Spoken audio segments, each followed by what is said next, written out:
My bad guys for being a little bit late on this video.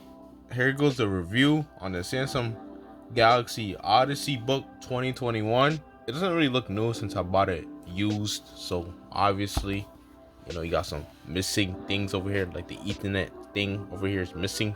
I'll say the build quality is worse than my Acer Swift X, but it's pretty good because look at this. I'm not sure you can see that, but there is flexing on this laptop. And also, this laptop costs $1,000. I bought it obviously for 500, which is a perfect price for this laptop. I don't know why Samsung overpriced this at $1,000. I'm not gonna really complain about the price since I bought it for 500.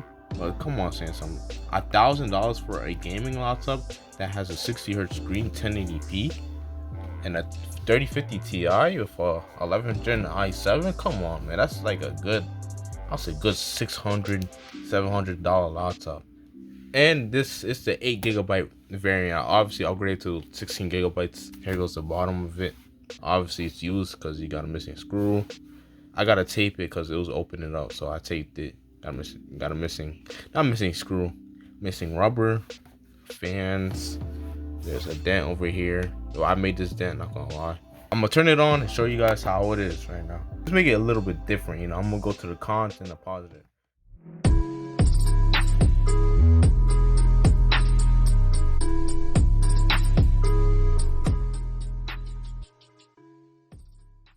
So, the cons of this laptop, one big con about this laptop is that the battery life is not so good on this laptop. Probably because it has a more powerful GPU in here compared to my last laptop, which had a A370M.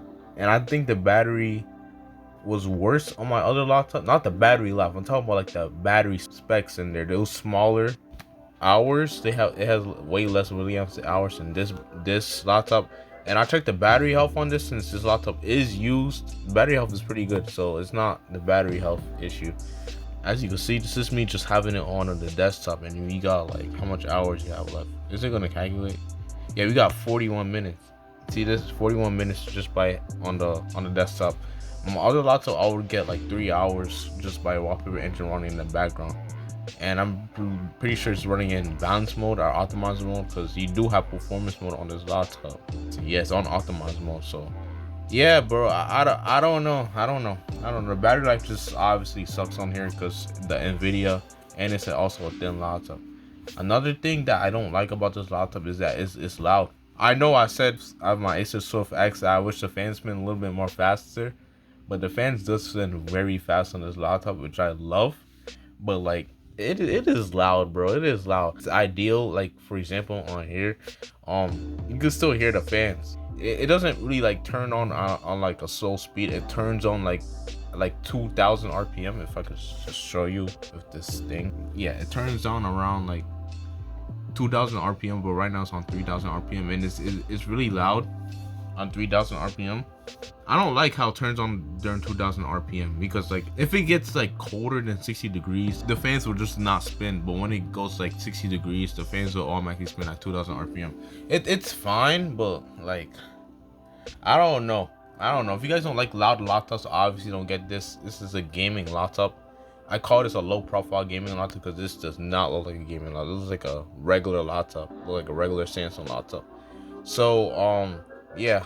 Another con I would say about this is that it comes with way too little gigabytes of memory for the price it is. $1,000 for 8 gigabytes of RAM. Come on, Samsung, come on. And it also comes with 512 gigabytes SSD. I obviously upgraded this to 1 terabyte. This is from my Acer laptop, so I just took it out, put both the SSDs in here. I have a lot of space on here because you can see I got too many games on this thing. Got 2 terabytes of storage, so I got many games on here. Another con I have, I was talking about at the beginning of the video, is the build quality. Obviously the build quality, because flexing, come on, $1,000, bro. Flexing everywhere. Flexes everywhere. Scratches right here. The paint is coming off. Build quality is mid. It's just reminding me of my Acer laptop, And that build quality was not that bad. It was not that bad. Another thing is the keyboard. I don't really complain about laptop keyboard, but this keyboard, it has a learning curve to it, right? It's like you using a MacBook with a butterfly keyboard, right?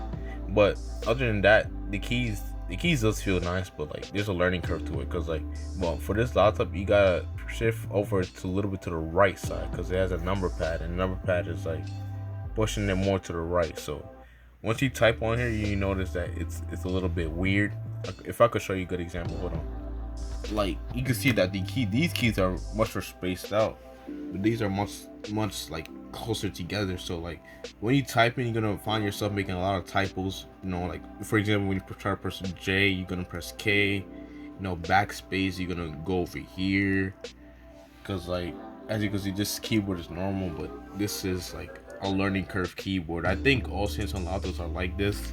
The newer ones also had the same problem with the keyboard. It has some learning curve to it. I don't know. It's just how I am, I guess. My friends also said the same thing. It's a little bit weird to type on this because there's like a learning curve. When I first had this laptop, I was like, man, it's hard to type on here.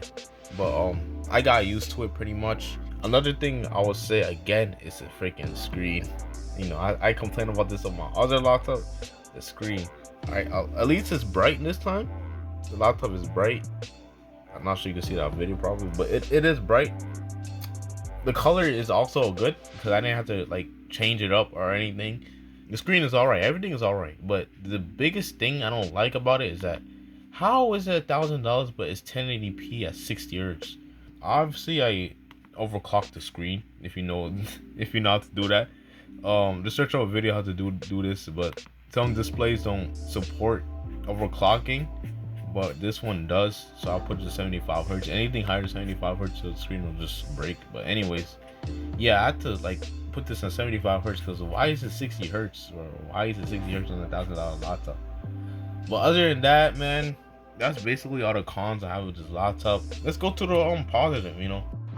Sorry for the different quality on the mic, but this is me adding something while I'm editing. Another negative I'll say about this laptop I forgot to add is that the speakers are quiet, doesn't sound too good. I modded the speakers with the Samsung Tab as 8 speakers, and it sounds really good now. But yeah, that's another negative, so keep that in mind. And honestly, I think I only have like one positive for this, which is the 3050 Ti. That's literally the only positive I have with this laptop. The 3050 Ti, and that is made by Samsung. The brand is Samsung. Like, come on, man. Who doesn't want a smartphone company as a laptop? You know, everybody has MacBooks, you know, all of that, and I have Samsung devices. So like, you know, Samsung, you know, and plus the benefits of it being a Samsung, you get quick share, which means like I could connect to my phone, send me a photo. I'm gonna show you guys an example right now. Look at this. This is a picture of Lothar God. You know, I wanna get it on my little computer. You know, so you go here, press share. There you go. You get my devices over here. S10e, Galaxy Tab. That's my tablet. Doesn't matter. Go to quick share over here. You know, and then it'll show up right here. This is my laptop right here. You click on it, and then you get it from here, right? This is the benefits of having a Samsung laptop. You know, you get connected to the Samsung community. Look at this. The image is right here. It's pretty fast too. I thought it was gonna have some bugs on using it on a laptop, but it works perfectly fine. Cause like I saw people using Samsung applications on like Samsung laptops. They said it's buggy, but I never experienced no bugs like that. You got some other Samsung apps, like you get the Samsung settings, Samsung gallery. You know, I used to Samsung settings a lot on this laptop for obvious reasons, to put in performance mode, quiet mode, because just how loud the fans is and how bad the battery life is. So I gotta keep consistently changing into quiet mode, optimized mode. And I'm being honest, totally honest with you guys, I don't use high performance mode. I don't see the use for it, because optimized mode and high performance mode is basically, they're similar. I think high performance mode is like more like a CPU thing. I'm not really like a CPU type of guy, but yeah, this is the benefits of having a Samsung laptop. You get all the Samsung apps. Another cool thing is that you could copy and paste text to all Samsung devices. I'll show you guys a good example. For example, here goes my phone. You know, when select all right here, select all, there's copy, and it'll show you can copy and paste in there by phone, whatever it's called. And you could go on right on the tablet. You know, it's not showing paste. Anyways, I'm gonna paste it just in the basic way. You press space over here, and then you can see it works.